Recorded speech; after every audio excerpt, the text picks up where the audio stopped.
اجر و ثواب کا ہو جائے، تو میں سمجھتا ہوں کہ کام کرنے کے دوران جو یہ مسائل پیدا ہوتے ہیں، یہ مسائل کوئی اہمیت نہیں رکھتے ہیں۔ بہرکیف اگر ہم روئے زمین پہ غور کریں تو شخص کی حیثیت سے اور فرد کی حیثیت سے ہر کوئی زندگی جی رہا ہے۔ آپ اور ہم ایک فرد کی حیثیت سے، ایک شخص کی حیثیت سے زندگی جی رہے ہیں، اور ایسے بھی انسان جب شعور کی آنکھیں کھولتا ہے نا، تو اس کے سامنے اتنے مسائل ہوتے ہیں کہ وہ اپنی ذاتی زندگی، شخصی زندگی سے آگے نہیں بڑھ پاتا ہے۔ تعلیم کے مسائل ہیں، شادی بیاہ کے مسائل ہیں، روزگار کے مسائل ہیں، بیوی بچوں کے مسائل ہیں۔ انسان شعور کی آنکھیں کھولتا ہے تو اتنے مسائل میں الجھا ہوا ہوتا ہے کہ پھر وہ اپنے شخص اور فرد سے آگے نہیں بڑھ پاتا ہے۔ مگر روئے زمین پر بہت کم ایسے لوگ ہوتے ہیں جو شخص کو شخصیت میں بدل پاتے ہیں اور فرد کو انفرادیت میں بدل پاتے ہیں۔ لیکن جن لوگوں نے بھی شخص کو شخصیت میں بدلا اور فرد کو انفرادیت میں بدلا، یہ اللہ رب العزت کے فضل و کرم سے ہوا، اور بہت کم ایسے لوگ ہیں۔ مگر ایسے لوگ جو شخص کے مرحلے سے نکل کر شخصیت کے مرحلے میں آئے اور فرد کے مرحلے سے نکل کر کے انفرادیت کے مرحلے میں آئے، ایسے لوگوں کو بھی آپ دو حصوں میں بانٹ کر کے دیکھ سکتے ہیں۔ کچھ وہ لوگ ہیں جو شخصی اعتبار سے بہت مضبوط ہوئے، مگر ان کا کام کچھ نہیں ہوا، نہ عوام کے لیے ہوا، نہ علم کے لیے ہوا، نہ عمل کے لیے ہوا، نہ لوگوں پر کام ہوا۔ ایسے وہ لوگ ہیں کہ جو ذاتی اعتبار سے، تعلق باللہ کے اعتبار سے، مقام و منصب کے اعتبار سے بہت مضبوط ہیں۔ مثال کے طور پر سلوک کی منزلوں کو طے کرنے والے کچھ اس مرحلے میں پہنچ جاتے ہیں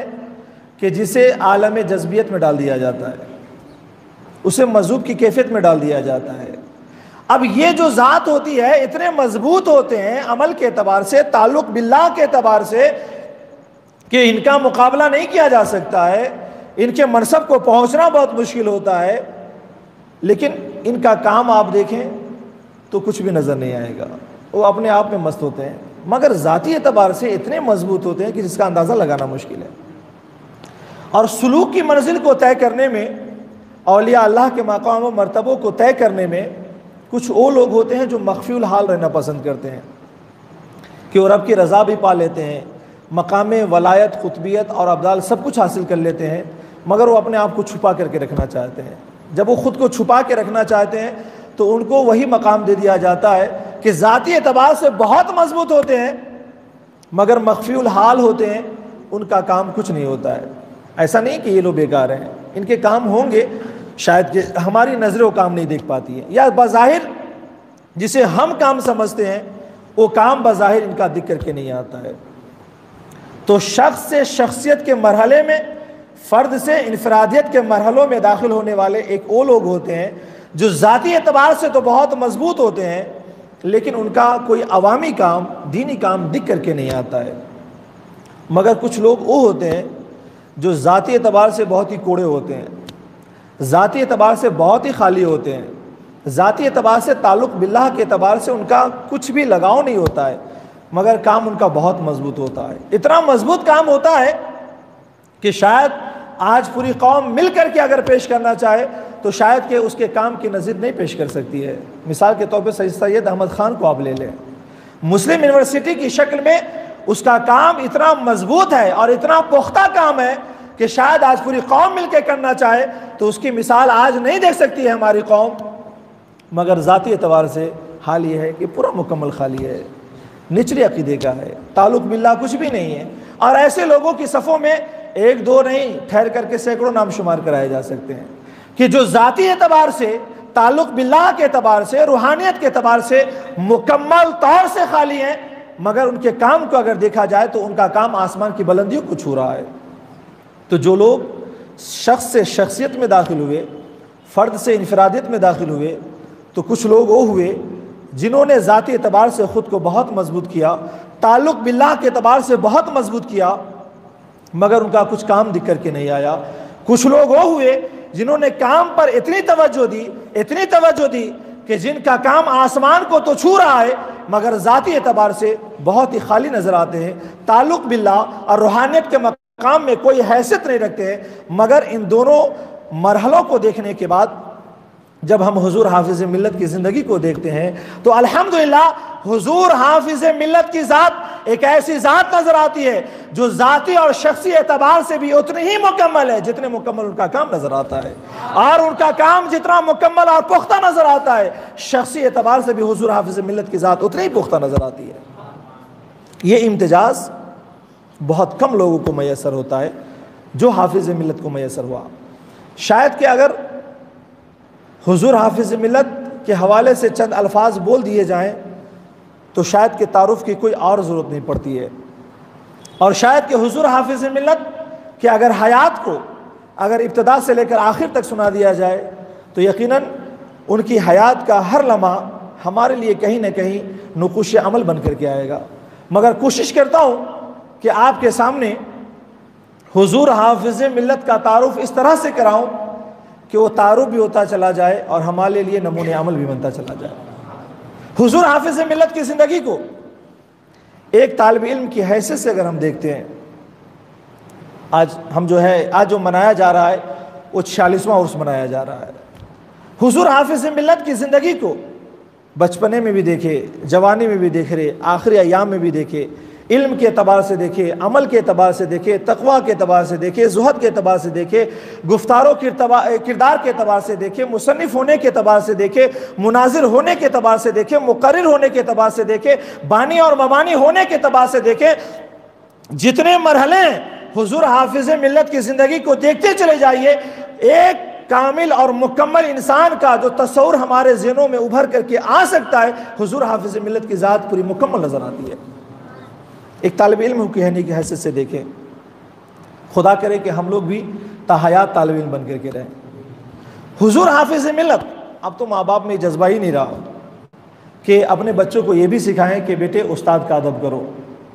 کوئی نہیں ہے، بیٹے کھاؤ، بیٹے پیو، صحت کا خیال رکھو، ذرا اچھا کھیلو، ذرا اچھا پڑھو، مگر جو پڑھانے والا ہے اس کا کیا مقام ہے کوئی ماں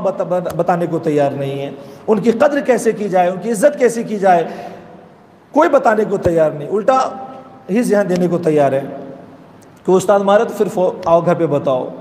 کوئی کچھ کیا تو فوراً آ کر کے اطلاع دو، یہ جو ذہنیت دے رہے ہیں۔ مگر حضور حافظ ملت، میں یہ واقعہ اس لیے سنا رہا ہوں کہ آپ بھی طالب علم ہوں گے تو کاش اسی زندگی کا پرتو بننے کی کوشش کریں۔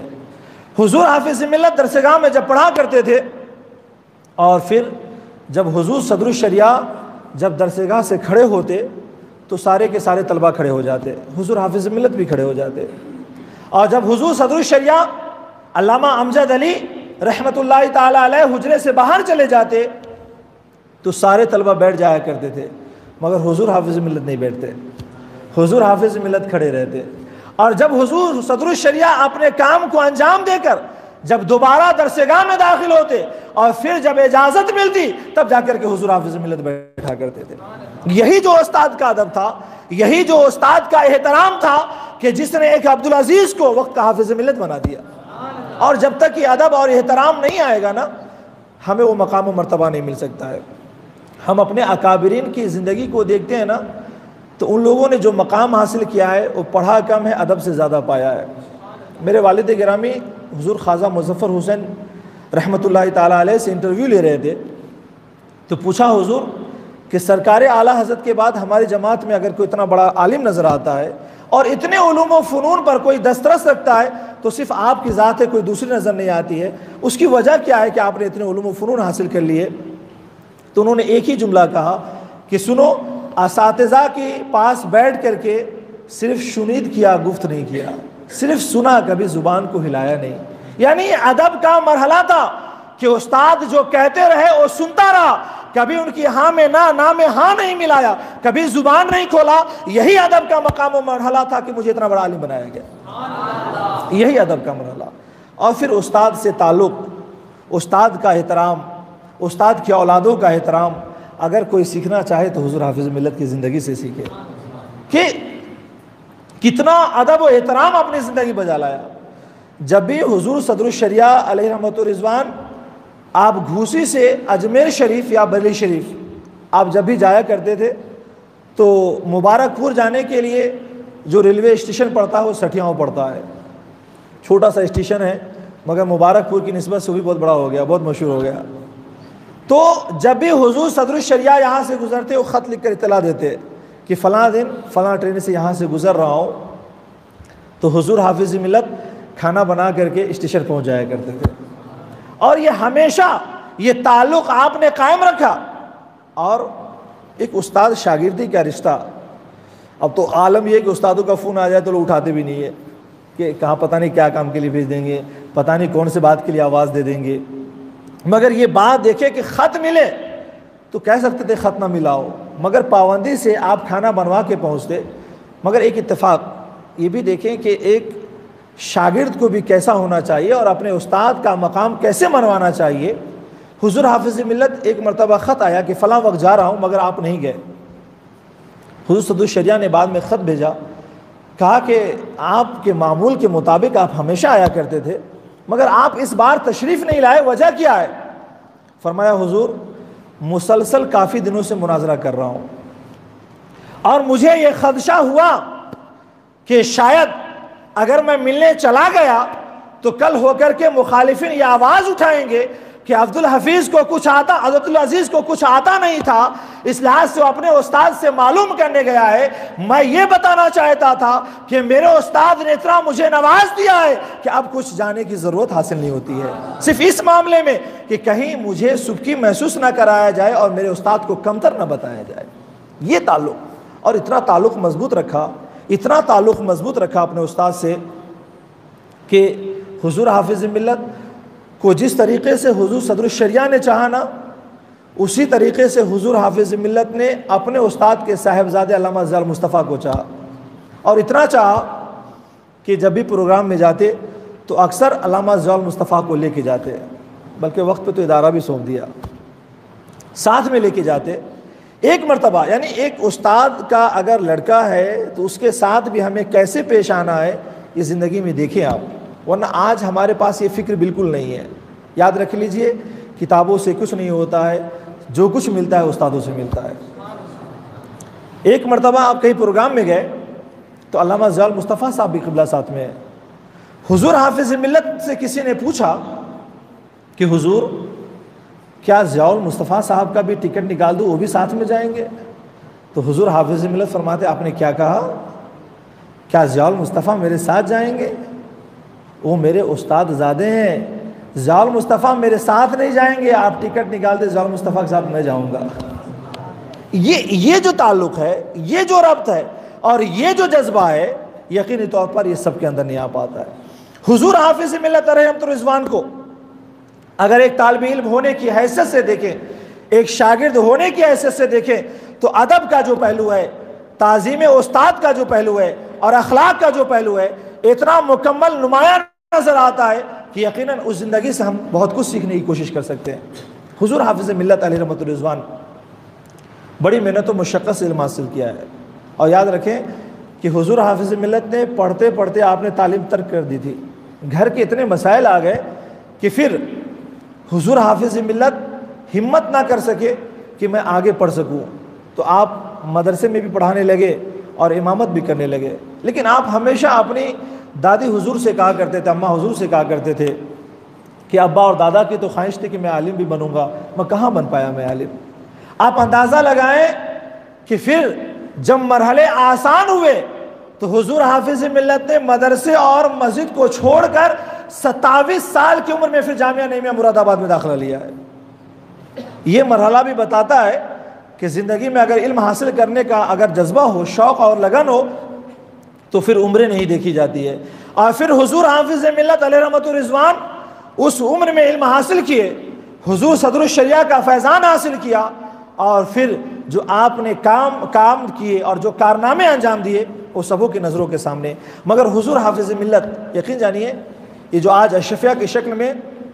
اتنا بڑا کام نظر آتا ہے نا, اتنی ہی مضبوط آپ کی ذات بھی ہے.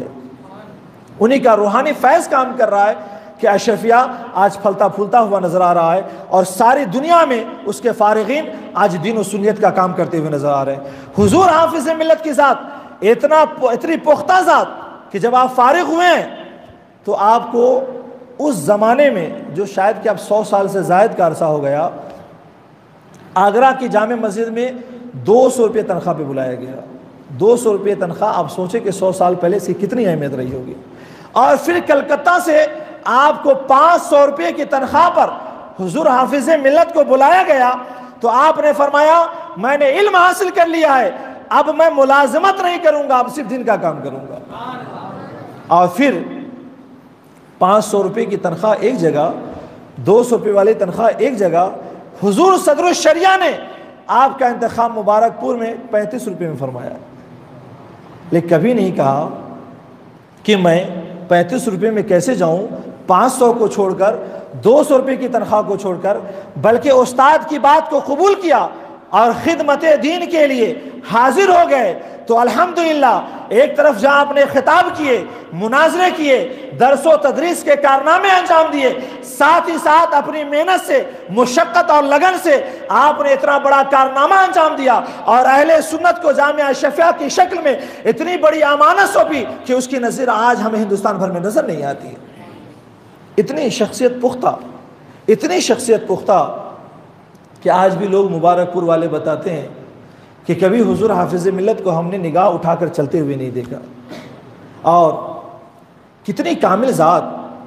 کیا درویشانہ زندگی, کیا قلندرانہ زندگی, کیا فقیرانہ زندگی. بات دراصل یہ ہے کہ انسان جب کام پہ دھیان دے دے نا اور للہیت مقصود ہونا تو اپنے سب کچھ فراموش کر کے دین میں لگ جاتا ہے. حضور حافظ ملت کا عالم یہ ہے کہ علامہ استاد گرامی علامہ نصیر الدین صاحب قبلہ بیان فرماتے ہیں کہ حضور حافظ ملت کا معمول یہ تھا کہ آپ آتے تھے اور جب پڑھا کر کے تشریف لے جاتے تو آپ کے لیے کسی کے گھر سے کھانا آیا کرتا تھا, اور حضور حافظ ملت جب فیملی کے ساتھ نہیں ہوتے تو جو کھانا آتا تھا اسی کو تناول فرماتے. اب تو بھائی ایک زمانہ تھا کہ علماء, حفاظ, ائمہ کو کھلانے کا تصور ہوا کرتا تھا, ان کی خدمت کو جو ہے عبادت سمجھ کے کیا جاتا تھا. اب ہمارے پاس وہ ماحول نہیں ہے. اب تو ہمارے پاس ایسا ہو گیا ہے کہ امام صاحب 500 روپے زیادہ تنخواہ لے لو, کھانا کو پوچھو. ہاں یہ ماحول ہے. چونکہ اب بات صاف ہے بھائی, اسکول کے بچوں کو دیکھتا ہوں کہ صبح ناشتے کے ٹائم پہ جو ہے دوپہر کے ٹفن میں اڈلی وڑا بھر رہے ہوتے ہیں. تو جب ان کا حال یہ ہوگا گھر کا کہ گھر کی مائیں سو رہی ہوں, بچہ دوپہر کے کھانے میں اڈلی وڑا لے کر کے جائے, تو پھر یہ بڑوں کی کیا خدمت کریں گے, عالم علماء کی اور ائمہ کی کیا خدمتیں کریں گے. فرماتے ہیں کہ حضور حافظ ملت کو کھانا آیا کرتا تھا, 2 روٹی اور تھوڑا سالن آتا تھا. حضور حافظ ملت, بتانا یہ چاہتا ہوں کہ اللہ والوں کی زندگی کا جو تصور ہے کہ اتنا کھا لو کہ صحیح سے عبادت انجام دے سکے, اور اس طرح سے نہ کھا لو کہ عبادت بھی بھول جائے. ورنہ اب ہمارا حال تو یہی ہے کہ اتنا کھا لیتے ہیں کہ پھر کھڑے ہو کر کے عبادت کرنا مشکل ہے, اور اتنا کھا لیں کہ پھر رات میں جاگنا مشکل ہے. لیکن حضور حافظ ملت کا عالم یہ تھا کہ اتنا ہی کھا لو جس سے عبادت میں کوئی کمی نہ رہ جائے. فرماتے کہ 2 روٹیاں آتی تھی, 1 روٹی حضور حافظ ملت کھا لیا کرتے تھے اور دوسری روٹی کے 2 ٹکڑے کر دیتے تھے. 1 روٹی کا ٹکڑا اپنے دروازے پہ بیٹھے ہوئے کتے کو کھلاتے تھے, اور دوسری روٹی کے ٹکڑے کو آپ جو ہے باریک کر کے آپ پرندوں کو کھلایا کرتے تھے. اور یہ زندگی کا معمول رہا. اسی طریقے سے درویشانہ زندگی گزاری آپ نے, اور ایک اپنی زندگی سے درس دیا کہ انسان کو کھانا کس مقدار میں, اور اگر کھانا ہو تو بے زبان مخلوق کی کیسی خدمت کرنی ہے. حضور حافظ ملت نے اپنے عمل سے یہ بھی ہمیں جو ہے نا نقوش راہ دیا ہے, آپ نے یہ بھی نمونہ ہمارے لیے چھوڑا ہے. مگر اب تو عالم یہ ہے کہ کیا کتوں کو کھلائیں گے, کیا پرندوں کو کھلائیں گے. لوگوں کا حال یہ ہے کہ اب گھروں میں کھانا بچ گیا تو اگر گھر کی عورتیں تو اب اللہ ماشاءاللہ انہیں کہاں فرصت ہے, وہ تو اٹھا کے کچرے کے ڈبے میں ڈال دیتی ہیں. اور اگر ہمیں کہہ بھی دیں کہ لے جاؤ کسی جانور کو کھلا دو تو ہم بھی کثرے شان سمجھتے ہیں, ڈال دو کچرے کے ڈبے میں. آپ جا کر کے کچرے کے ڈبوں پہ آپ جا کر کے دیکھیے کیا حشر ہے اور کیا حال ہے. جس اناج کے ذریعے شاید کسی غریب, اور اگر غریب نہ ہو تو بے زبان مخلوق کو کھلا کر کے ہم عبادت کا ثواب حاصل کر سکتے تھے, آج وہی اناج سڑ اور گل کر کے ہمارے کچردانوں میں پڑا ہوا ہوتا ہے. مگر حضور حافظ ملت کی زندگی کا ایک تصور دیکھیں کہ آپ نے کیا تصور دیا ہے کہ انسان کی غذا اور اس کی خوراک کیسی ہو, 1 روٹی ہو, اور اگر کچھ بچا ہوا ہے تو اگر کوئی بھی نہ ہو تو بے زبان مخلوق تو ٹھہری ہوئی اسے کھلا دیا جائے. یہ حضور حافظ ملت نے ہمیں تصور دیا ہے زندگی میں. مگر آج ہمارے زندگی میں تصور حاصل کرنے کے لیے کون تیار ہے, کون ہے ہم میں جو آج بچے ہوئے اناج کو کسی جانور کو کھلا دے؟ کون ہے ہمیں جو یہ اناج کو بچا کر کے چھتوں پر آج رکھ دے تاکہ پرندے آ کر کے کھا لے اور ایک عبادت کا تصور ہم حاصل کر سکیں؟ ہمارے پاس تصور نہیں ہے۔ عالم یہ ہے کہ کتنی قناعت پسند زندگی تھی حضور حافظ ملت رحمۃ اللہ رضوان کی، کہ فرماتے ہیں کہ جب حضور حافظ ملت کے پاس کوئی مہمان آتا تو روایت یہ بیان کی گئی کہ مہمان آتا تو آپ ضیافت کرتے، اگر عبادت گزار نمازی ہوتا تو رات میں اجازت دیتے ورنہ شام میں سو رخصت کر دیتے، اور اگر کوئی عالم علماء آ گئے اتفاق سے اور حضور حافظ ملت اپنی قائم گاہ پہ ہیں تو اب ہم لوگوں کا حال یہ بھائی کوئی دوست مہمان آ جائے، عالم علماء آ جائے تو ہوٹل پہ لے کے پہنچ جاتے ہیں، خود بھی بھر پیٹ کھاتے ہیں اور انہیں بھی کھلاتے ہیں، یا پھر نہیں تو جہاں سے کھانا آ رہا ہے جہاں سے انتظام ہے فل لگا کے بول دیتے ہیں کہ آج ہمارے دو ایک مہمان آ گئے کھانا بھیج دیا جائے۔ مگر حضور حافظ ملت کی زندگی کو دیکھیں کہ جب کوئی عالم آ گیا تو حضور حافظ ملت اپنا کھانا کھلا دیا کرتے تھے، خود بھوکے رہ جایا کرتے تھے، یعنی مہمان کو کھلا دیا، گویا کہ ہم نے کھا لیا۔ حضور حافظ ملت نے یہ زندگی کا ایک تصور دیا ہمیں کہ کس طریقے سے ہمارا عمل ہونا چاہیے، کس طریقے سے ہمارا عملی رویہ ہونا چاہیے کھانے پینے کے معاملے میں۔ آج کی تاریخ میں سب سے زیادہ جو بے احتیاطی ہے نا ہمارے پاس وہ کھانے پینے کے معاملے میں، اور شادی حال مل جائے تو کیا کہنے ہیں، سبحان اللہ۔ میں تو ہمیشہ عالم علماء سے کہتا ہوں کہ بھائی جہاں تک ہو سکے شادیوں میں جانے سے آپ پرہیز کریں، شادی میں جانا اور اپنی عزت کا نیلام کرنا یہ دونوں برابر ہے۔ بلکہ جو ہمارے بااثر افراد ہیں، اب تو شادی کا حال کیا ہے، جو لوگ دین سے نہیں جڑے ان کا تو چھوڑیے، جو دین سے جڑے وہ بھی حال خراب کر کے رکھے ہوئے ہیں، فضول خرچیاں ہیں، عیش و عشرت ہے، کھلانا پلانا ہے، ضائع کرنا ہے، یہ ساری چیزیں بھری ہوئی ہیں۔ کاش کہ ہم میں سے ہر فرد یہ عمل اور معاہدہ کرے کہ انشاءاللہ یہ چیزوں پہ ہم عملی رویے میں آئیں گے اور کھانے پینے کے معاملے میں بہت احتیاط برتیں گے۔ حضور حافظ ملت کی زندگی کا یہ بھی ایک نمونہ ہے۔ حضور حافظ ملت کا زندگی کے ہر نمونوں کو آپ دیکھ لیں تو عالم یہ ہے کہ ان کی زندگی کا لمحہ لمحہ عبادتوں میں ڈھلا ہوا ہے، ذکر و اذکار میں ڈھلا ہوا ہے۔ آپ اندازہ لگائیں کہ حضور حافظ ملت کی ذات جو 4 مہینے مسلسل ایک طرف رات میں مخالفین اہل سنت سے آپ مناظرہ بھی کرتے ہیں اور دوسری طرف درسگاہ میں جا کر کیا پڑھاتے بھی ہیں۔ اب تو ہمارے پاس ایسی صورتحال نہیں رہے گی۔ ان کی زندگی کا جو نمونہ ہے، کاش خدا کرے کہ ان کی زندگی کے پرتو ہم بھی بننے کی کوشش کریں، خدا ہمیں بھی یہ توفیق عطا فرمائے۔ حضور حافظ ملت کا معاملہ یہ تھا کہ حضور حافظ ملت جہاں یہ کھانے پینے کا معاملہ ہے اور لباس رہن سہن کا معاملہ، آپ کے شاگرد بیان کرتے ہیں کہ حضور حافظ ملت ہمیشہ ایک ٹوٹی ہوئی چٹائی، ایک پھٹے ہوئے کمبل اور ایک پتلا موٹا سا تکیہ اسی پہ آرام کیا کرتے تھے، اور ان کے زندگی کا یہ نمونہ رہا کہ موتی کی جس چٹائی پر حضور حافظ ملت بیٹھا کرتے تھے اور آرام کرتے تھے نا، جس میں کوئی جان نہیں ہوتی ہے، آپ کے وصال کے بعد جب چٹائی کو پھینک دیا گیا تو اس سے بھی پودے نکل آئے، جبکہ دنیا جانتی ہے کہ موتی کی چٹائی کو جو بنایا جاتا ہے اتنا کچل دیا جاتا ہے کہ اب اس میں پیڑ نکلنے کے امکانات نہیں ہوتے ہیں، مگر حضور حافظ ملت اس پہ آرام فرماتے تھے اس برگزیدہ شخص کے جسم کی برکت کہ جب اسے اٹھا کر پھینک دیا گیا تو اس میں بھی پودے نکل آئے۔ اور پھر آگے کے جو حالات لوگ بیان کرتے ہیں کہ لوگوں کو اسے شفائیں بھی حاصل ہونے لگی تھی۔ یہ اللہ والوں کی زندگی کا مرحلہ ہے۔ حضور حافظ ملت کا عالم یہ تھا کہ ذکر و اذکار کے معاملے میں فرماتے ہیں کہ قرآن پاک بڑی کثرت سے تلاوت کیا کرتے تھے۔ عالم یہ ہے کہ علامہ نصیر الدین صاحب فرماتے ہیں کہ اگر ایک جماعت جاتی تھی تو دوسری جماعت کے آنے کے درمیان جو وقفہ ہوا کرتا تھا حضور حافظ ملت اس کے درمیان بھی قرآن تلاوت کیا کر لیا کرتے تھے۔ آپ اپنے حجرے سے نکل کر کے مدرسے تک جو جایا کرتے تھے نا تو آپ قرآن پاک تلاوت کرتے ہوئے جاتے، اور جب مدرسے سے نکل کر آپ اپنے حجرے تک آتے تھے تو آپ وہاں پر بھی قرآن تلاوت کرتے ہوئے آتے۔ اب عام لوگوں کا تو حال چھوڑ دیجئے، جو ہمارے حفاظ ہیں بیچارے رمضانی میں یاد آتا ہے کہ فحاشی پڑھنا ہے۔ یہ عالم ہے ہمارے پاس، اور عالم یہ ہے کہ فرماتے ہیں کہ جب آپ بستر پہ جاتے تو جب تک آپ پاؤں سیدھا نہ کر لے آپ قرآن پاک تلاوت کرتے رہتے تھے۔ بلکہ علامہ نصیر الدین صاحب نے بیان کیا ہے کہ جب آپ مبارک پور سے گیا بہار کے لیے نکلتے تھے تو آپ وہاں جانے اور آنے کے درمیان ایک قرآن پاک ختم کر لیا کرتے تھے، بڑی کثرت سے قرآن پاک تلاوت کرتے تھے. آپ اندازہ لگائیں کہ جب انسان بہت بڑے خدمات انجام دیتا ہے نا تو اس کے ساتھ بہت کچھ ملایا جاتا ہے, رئیس ملت, فلاں ملت, فلاں ملت, فلاں ملت, مگر قرآن کا فیضان یہ دیکھے کہ آپ کو حافظ ملت ہی کہا گیا, اور شاید کہ پھر آپ کے بعد کسی اور کو حافظ ملت نہیں کہا گیا. یہ زندگی کا نمونہ کہ آپ کے ساتھ جب ملت کا لفظ جڑا بھی ہے تو آپ کی زندگی کا جو شیوا تھا وہ حافظ ملت, ایک تو حافظ بھی اور واقعی ملت کے محافظ بھی تھے, اور آپ کو حافظ ملت کے نام سے یاد کیا گیا. آپ کے بعض شاگردوں نے پوچھا بھی کہ حضور اس کثرت سے قرآن پاک کیوں تلاوت کرتے ہیں؟ تو آپ فرماتے ہیں کہ میرے والد گرامی نے اپنی حیات میں 1,00,000 مرتبہ قرآن ختم کیا تھا.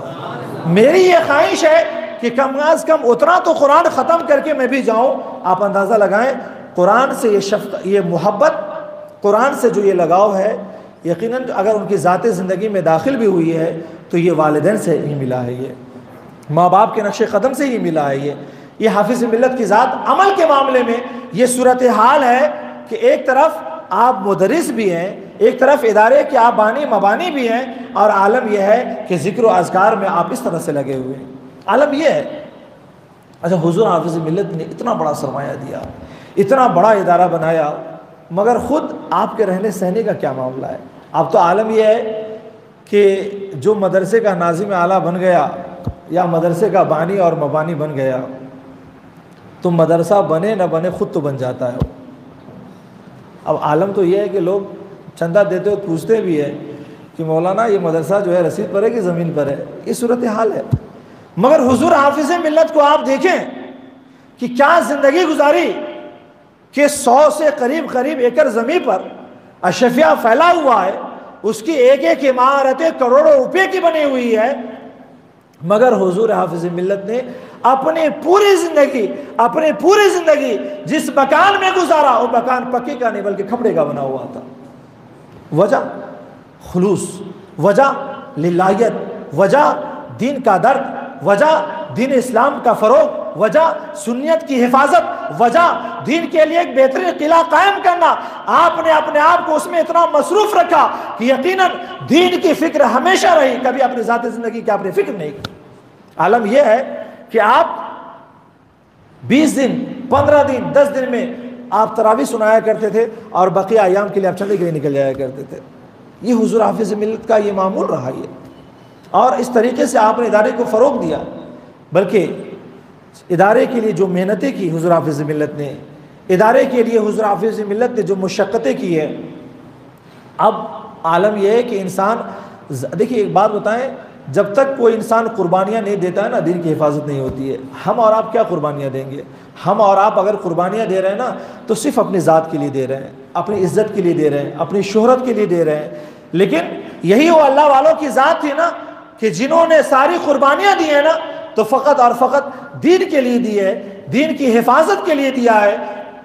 کہ دین کا قلعہ کس طرح سے تعمیر کیا جائے. اگر شاید یہ اشرفیہ نہ ہوتا تو آج جس طرح سے سنیت ہری بھری نظر آ رہی ہے شاید کہ ایسی چیزیں نظر نہ آتی. حضور حافظ ملت کی ذات ایسی ذات کہ جو ایک طرف خود بھی سوارے اور دوسری طرف قوم کو بھی سوارے, ایسی ذات بہت کم نظر آتی ہے. اور یقینی طور پر یہ آپ کی زندگی کا جو مرحلہ تھا. اور ایک بات بتاؤں کہ ہر لمحہ حضور حافظ ملت نے جہاں ایک طرف ادارے کی فکر کی ہے نا, وہیں ہمیشہ یہ بھی فکر کی ہے کہ ہماری زندگی قرآن و سنت سے ہٹتی ہوئی نظر نہ آئے.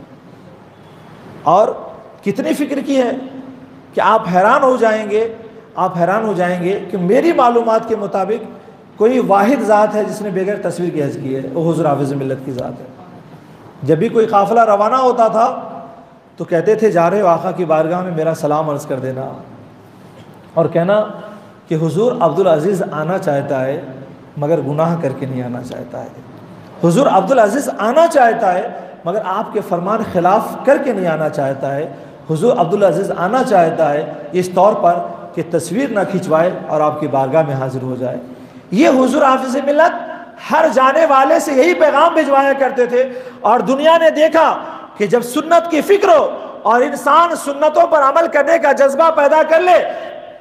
تو وقت بھی آیا کہ زمانے نے اپنی آنکھوں سے دیکھا کہ حضور حافظ ملت حج کر کے آ گئے، آپ کی تصویر نہ لی گئی نہ پاسپورٹ پہ لگائی گئی ہے۔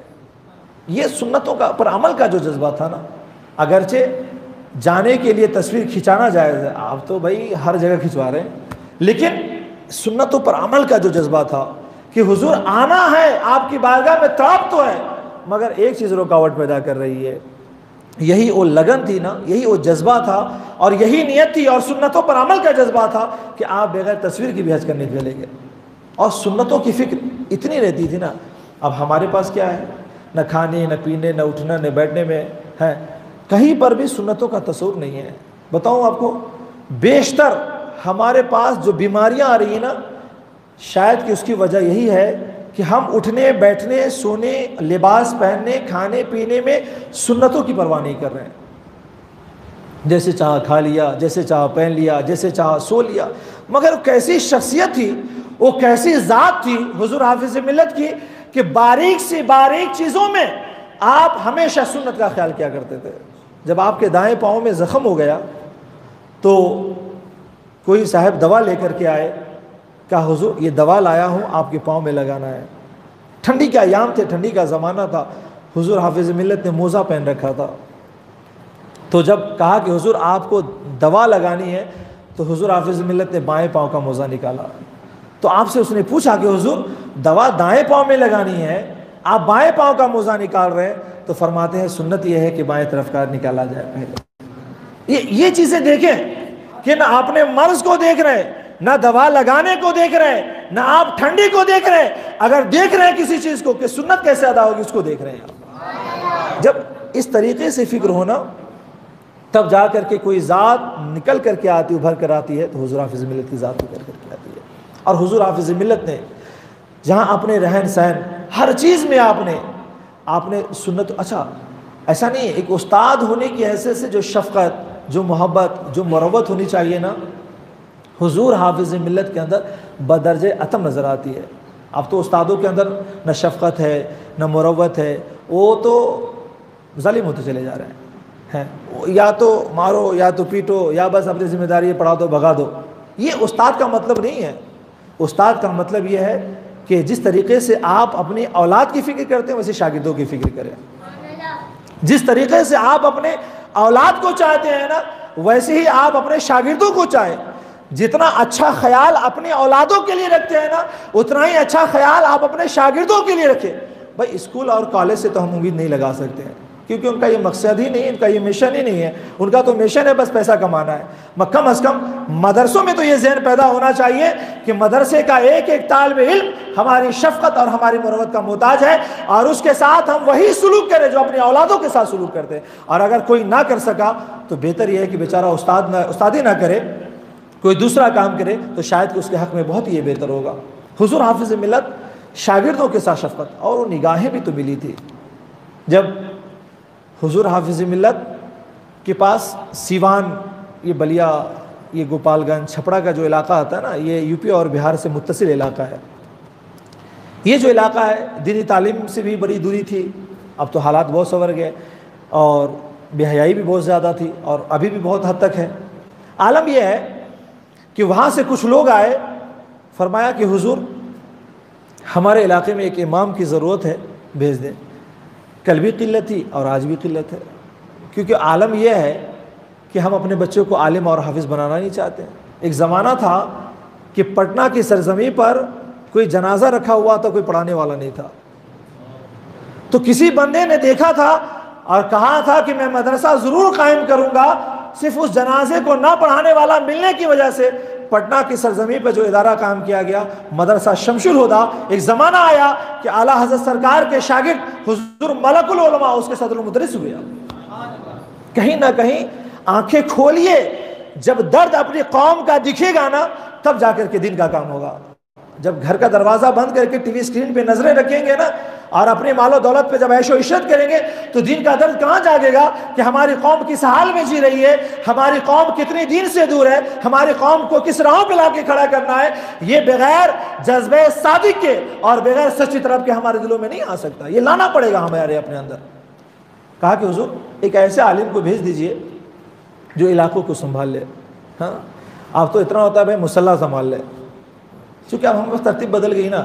امام کو ادھر سے نہیں ادھر سے لے کے جانا ہے، بڑا عالم نہیں، بس مصلی سنبھالے درگاہ ہونا ہے، تو اب عالم تو بدل گیا۔ تو اب حال یہ ہے کہ کل وہ کہتے تھے کہ علاقہ سنبھال لے، آپ کہتے ہیں بھائی بس مصلی سنبھال لے، اب تو وہ بھی نہیں ہو پا رہا ہے۔ تو یہ حالت ہے۔ تو فرمایا حضور ایسا بھیج دے جو امامت بھی کر لے، بچوں کو پڑھا بھی لے، نکاح بھی پڑھا لے، میلاد بھی کر لے، ضرورت پڑے تو مناظرہ بھی کر لے۔ حضور حافظ ملت بخاری شریف کا درس دے رہے ہیں، آپ نے نظریں دوڑائیں اور ایک طالب علم پر ٹھہری اور کہا کہ آپ کھڑے ہو جائیں۔ اتفاق سے جس کو کھڑا کیا اس کا بھی نام عبدالعزیز ہے۔ ایک شفقت جسے کہتے ہیں نا، کہا کہ آپ کھڑے ہو جائیں اور ان کے ساتھ چلے جائیں، آپ کو جو ہے نا فلاں جگہ جانا ہے اور کام کرنا ہے۔ کہا حضور میں چلا جاؤں، میری تو ابھی دستاری نہیں ہوئی ہے۔ حضور حافظ ملت نے بلایا اور اپنے سر کا امامہ کھولا، سر پہ باندھ دیا، کہ جائیے آپ دستار ہو گئی ہے نا۔ اب تو اساتذہ ٹوپی بھی دینے سے ڈرتے ہیں۔ تو یہ حالت ہے۔ تو حضور حافظ ملت کی یہی جو شفقتیں تھی نا ایک طلبہ کے ساتھ، ایک دین کا جو درد تھا نا، تب جا کر کے آج جا کر کے دیکھیں کہ اس علاقے میں جو مدرسہ قائم ہوا جہاں پہ حضور حافظ ملت نے اپنے شاگرد کو بھیجا تھا، آج وہ مدرسہ آج مرکزیت کا درجہ رکھتا ہے۔ یہ دین کا درج جب لے کے انسان کام کرتا ہے نا، تب اللہ تعالیٰ غیبی مددیں بھی فرمایا کرتا ہے۔ اور حضور حافظ ملت نے یقیناً، میں ہمیشہ غور کرتا ہوں کہ اعلیٰ حضرت کی فقاہت میں جس طریقے سے اعلیٰ حضرت کے دوسرے مناصب دب کر کے رہ گئے اور دوسرے حوالوں سے اعلیٰ حضرت کی شخصیت کھل کر کے نہیں آئی، فقہ و افتاء میں آپ نے اتنا بڑا کام کیا، ایسے ہی حضور حافظ ملت کی شخصیت اشرفیہ کے آپ جو ہے نا اس میں دب کر کے آ گئی کہ سبوں کی نظر صرف اشرفیہ پر گئی، اور حضور حافظ ملت کی جو متنوع شخصیت تھی یقیناً وہ نکھر کے نہیں آ سکی، ورنہ حضور حافظ ملت کی ذات کے اندر ہر صفت اتنی ہی مضبوط ہے جیسا کہ آپ کا ادارہ مضبوط ہے۔ آپ نے ادارہ جو قائم کیا نا پوری دنیا پر بڑا احسان کیا ہے، اور یہ ادارہ کے لیے بڑی قربانیاں دی ہیں آپ نے، اپنا خون جگر آپ نے اس کو پلایا ہے، اپنے خون جگر سے ادارے کو سینچا ہے، تب جا کر کے اشرفیہ نظر آتا ہے کہ آپ کے وصال کے بعد بھی اشرفیہ دن بدن ترقی کرتا جا رہا ہے، پھلتا پھولتا جا رہا ہے، کیونکہ روحانی فیض آپ کا کام کر رہا ہے۔ کتنی محنتیں کی ہیں نا، میں آپ کو ایک نمونہ بتاتا ہوں۔ آپ تو لوگ مدرسے کے ناظم بنتے ہیں نا تو 5-10 سفیر رکھ لیتے ہیں، تم چندہ کر کے لاؤ کے دو اور ہم مسند پہ بیٹھ کر کے جو ہے نا محتمم گیری کریں گے۔ یہ رویہ ہے۔ اب انسان محنت نہیں کرنا چاہتا کیونکہ دین کا درد نہیں ہے نا، بانی بننا ہے، مبانی بننا ہے، ادارہ قائم کرنا ہے، یہ چیزیں۔ مگر الحمدللہ حضور حافظ ملت کو دیکھیں کہ ادارے کے چندے کے لیے کس طرح نکلتے تھے، ساری باتیں، بہت ساری باتیں۔ ایک واقعہ میں سناتا ہوں کہ حضور حافظ ملت چونکہ 80 یا 82 سال کی آپ نے عمر پائی ہے، اور جس سال آپ کا وصال ہوا ہے اس سال بھی اشرفیہ کے چندے کے لیے آپ جو ہے بامبے کی سرزمین پہ تشریف لائے تھے۔ جب بامبے سے آپ واپس جا رہے تھے تو علامہ قاری ظفر الدین رحمۃ اللہ تعالیٰ علیہ بیان فرماتے ہیں، قاری ظفر الدین صاحب ملک العلماء نہیں، یہ دوسرے ہیں، یہ بھی اتنے نیک اور صالح شخصیت کے مالک کہ 47 سال آپ نے ایک مصلی پہ امامت کی ہے، اور کبھی کسی کو زبان سے نہیں کہا، جس کو دیکھ لیا نا جو چاہا اسے اپنا لیا۔ 47 سال تک امامت کرتے رہے، اتنی خاموش طبیعت کہ انتقال کے بعد معلوم پڑا کہ ساری خانقاہوں سے خلافت حاصل ہے۔ ان کی حیات میں اتنا بھی معلوم نہیں پڑ سکا کہ خلافت حاصل ہے خانقاہوں سے۔ یہ اتنی بڑی عظیم شخصیتیں تھی۔ فرماتے ہیں کہ مغل سرائے ریلوے اسٹیشن پہ جب میں اترا تو میں نے دیکھا کہ حضور حافظ ملت سیڑھی سے اتر رہے ہیں، مگر آخری ایام ہے، اتنے نحیف اور کمزور ہو چکے ہیں کہ حضور حافظ ملت اپنا ایک سوٹ کیس لے کر کے بھی نیچے اتر نہیں سکتے ہیں۔ تو آپ کرتے کیا ہیں؟ سوٹ کیس کو ایک زینے پہ رکھتے ہیں، پھر ڈنڈے کو ہاتھ سے پکڑ کے اپنا پاؤں نیچے رکھتے ہیں، پھر آپ سوٹ کیس کو نیچے رکھتے ہیں، پھر ڈنڈے سے پکڑ کے اپنا پاؤں نیچے رکھتے ہیں۔ آپ اندازہ لگائیں کہ کیسا دین کا درد اور کیسا ادارے کا درد ہوگا کہ 82 اور 80 سال کا یہ بزرگ اور نحیف و کمزور جو سیڑھیوں کو طے نہیں کر سکتا ہے، وہ بھی چندہ لینے کے لیے بامبے کی سرزمین پہ آتا ہے۔ یہی دین کا درد۔ فرماتے ہیں کہ میں بھاگ کر گیا اور ایک ہاتھ سے میں نے حضور حافظ ملت کا بیگ پکڑا اور ایک ہاتھ سے حضور حافظ ملت کو پکڑا اور پکڑ کر کے حضور حافظ ملت کو نیچے لایا۔ اب جملہ سنیے کہ دین کا درد، شاگردوں سے محبت کیا چیز ہوتی ہے، وہ حضور حافظ ملت کی زندگی کا نمونہ دیکھے۔ علامہ قاری ظفر الدین فرماتے ہیں کہ میں نے پوچھا حضور اس بڑھاپے کے عالم میں، اس کمزوری کے عالم میں آپ ادارے کے تعاون کے لیے اتنا دور سفر کرتے ہیں، کیوں نہیں آپ کسی طالب علم کو ساتھ میں رکھ لیتے ہیں؟ تو علامہ قاری ظفرالدین فرماتے ہیں کہ جیسے میں نے یہ بات کہی، حضور حافظ ملت نے بلا تعامل فرمایا، بیٹے سوچتا تو ہوں کہ طالب علم کو رکھ لوں، پھر خیال آتا ہے کہ طالب علم کا نقصان ہو جائے گا۔ یعنی وہ ادارے میں رہ کر کے پڑھے گا، میرے ساتھ آئے گا تو شاید علمی نقصان ہو جائے گا۔ یہ حضور حافظ ملت کی سوچ تھی، ورنہ وہ ساتھ میں جانے والا بھی اس سے زیادہ کامیاب ہوتا۔ ایک سوچ تھی کہ ظاہری طور پر شاید میری زندگی دوسروں کے لیے نمونہ نہ بن جائے، کہ کل بھی کوئی اگر باہر نکلے تو طالب علم کو لے کر کے نکلے اور اس کا تعلیمی نقصان ہو جائے، شاید اگر میں نظروں سے پلا بھی دیا تو ہو سکتا ہے کہ بظاہر کوئی میری زندگی کو نمونہ بنا لے، نمونہ تک نہیں بننے دیا۔ تو قاری ظفرالدین فرماتے پھر میں نے فوراً سوال کیا کہ حضور اگر طالب علم کو نہیں رکھتے ہیں تو آپ قلی کیوں نہیں کر لیتے ہیں؟ تو فوراً آپ حضور حافظ ملت فرماتے ہیں بیٹے سوچتا تو ہوں کہ قلی کر لوں، پھر خیال آتا ہے کہ ادارے کا نقصان ہو جائے گا۔ یہی جو دین کا درد ہوتا ہے نا، یہی جو جذبہ صادق ہوتا ہے نا، تب جا کر کے حضور حافظ ملت کی ذات نظر آتی ہے، اور پھر کوئی الجامعۃ الاشرفیہ جیسا ادارہ نظر آتا ہے۔ یقینی طور پر حضور حافظ ملت کی جو دین کے لیے قربانیاں تھیں نا، وہ قربانیاں آج صبر آور ہو چکی ہے، اور آج اہل سنت پر جو آپ کا احسان ہے، یقین جانیے اس احسان کا بدلہ کبھی ادا نہیں کیا جا سکتا ہے، مگر اشرفیہ اپنی جگہ پر خود حضور حافظ ملت کی ذات اپنی ذات میں اتنی مستحکم اور اتنی پختہ تھی کہ اگر نگاہیں اٹھا کر کے دیکھا جائے تو اہل سنت کے اگر کسی شعبے میں، کسی منصب پر اگر کوئی کام کرتا ہوا نظر آ رہا ہے تو حضور حافظ ملت کے ہی پروردہ نظر آ رہے ہیں۔ مناظرے کی صف میں کوئی دوسرا ارشد القادری نظر نہیں آ رہا ہے، کوئی تنہا ارشد القادری نظر آتا ہے تو حافظ ملت کی نگاہوں کا فیضان ہی نظر آتا ہے۔ خطابت کے میدان میں اگر قمر الزمان خازمی بڑھ کر کے نظر آ رہا ہے تو کوئی اور نہیں ہے، یہ بھی حضور حافظ ملت کی نگاہوں کا فیض ہے کہ دنیا اہل سنت کو قمر الزمان خازمی جیسا خطیب دیا ہے۔ اگر سیاست کے میدان میں اگر کوئی بیکل السائی اور عبید اللہ خازمی جیسی ذات اگر نظر آتی ہے جو بے باک نظر آتی ہے تو یہ کسی اور کی نگاہوں کا فیض نہیں ہے، یہ حضور حافظ ملت کی نگاہوں کا فیض ہے۔ جو کل آپ نے دیا تھا وہ آج بھی ہماری رہنمائی کرتا ہوا نظر آ رہا ہے۔ اگر کوئی شاعری کے صفوں میں ہماری جماعت کا کوئی فرد اگر پدم شری ایوارڈ یافتہ نظر آتا ہے تو کوئی اور نہیں، بیکل استائی کی شکل میں حضور حافظ ملت کا ہی پروردہ نظر آتا ہے۔